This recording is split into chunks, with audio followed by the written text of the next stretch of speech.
ॐ श्री शैलपुत्री नमः। वन्दे वाञ्छितलाभाय चन्द्रार्धकृतशेखरां वन्दे वाञ्छितलाभाय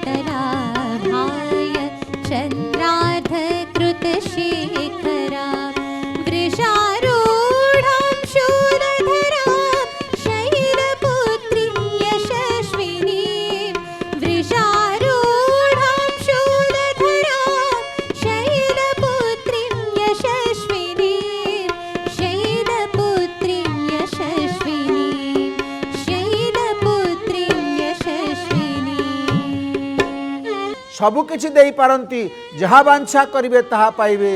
तेणु सर्वदा शैलपुत्री को आमे वंदना करिबा।